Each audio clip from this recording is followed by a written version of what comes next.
Hey everyone, welcome to the Israel Experience 360. My name is Justin Boothby. I'm not very good at it.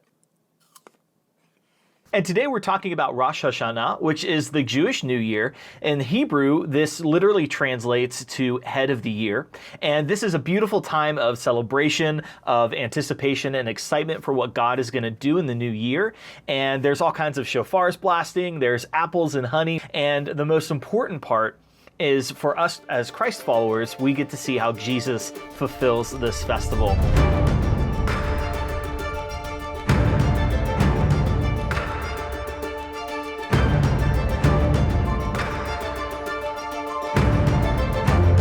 So today in modern Israel, yes, even today in modern Israel, we have people all throughout the country who are blasting shofars. It is an awesome experience. It truly is a festival of trumpets, but we also eat apples and honey. And you're probably thinking, why apples and honey? Well, it's very, very sweet, right? That is something that when you taste it, it's very sweet. And so it reminds you of the sweetness of what God gives to us, right? A new year, a fresh start. There is also this aspect of, think about it like this. Have you ever done a Seder before? Maybe some of you have done a Seder with me. What do we usually eat during a Seder? We eat a apple and honey mixture, right? And it is the same concept here in that we are experiencing something that is sweet. We are experiencing something that God gives to us. So now that we know what it's like in modern Israel, what was it like during biblical times? And where can we find this story? The first place you can find it is Leviticus 23. And the second place you can find it is in Numbers 29, 1 through 6, which is what I'm going to read to you now. On the first day of the 7th month, hold a sacred assembly and do no regular work. It is a day for you to sound the trumpets. Okay, so first of all, this is a day of rest. Now, for those of you who don't know, in Israel, even in modern Israel today, Friday night when the sun goes down through Saturday until the sun goes down is a Sabbath. There's no work done, no shops are open, you're not allowed to drive, everything shuts down for those who observe the Sabbath. So this is an additional Sabbath to that. So no work is done, it is a time to rest and a time to celebrate.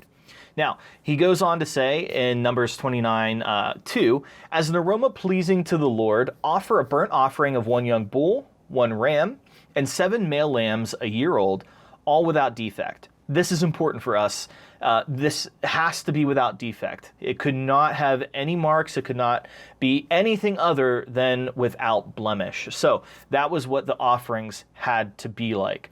Now, if you want to read the rest of Numbers 29, 1 through 6, you're more than welcome to do that. But those are the main points that we're going to take away from today. Okay, so as Christ followers, there are 2 things that stick out to us immediately. First is the sacrifice without defect. That's very important because we believe that Jesus was without defect as well.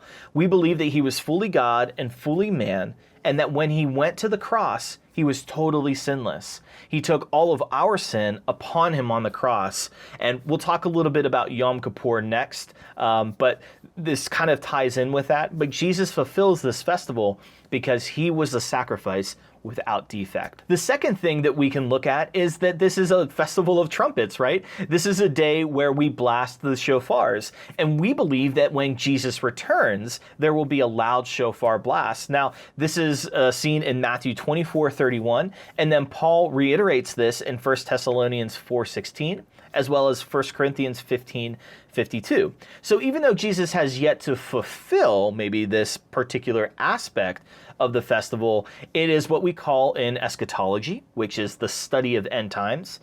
This is what we call the already not yet. So Jesus has already fulfilled it, but there is still yet to come in terms of total fulfillment, right? So I explain it like this.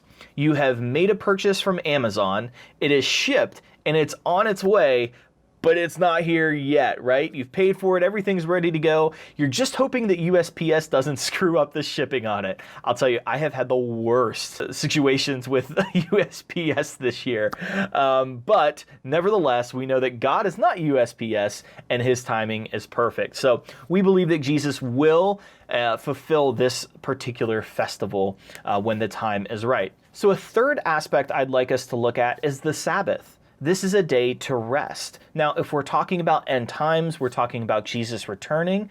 Revelation talks about a time where there will be no more tears, no more pain, no more suffering.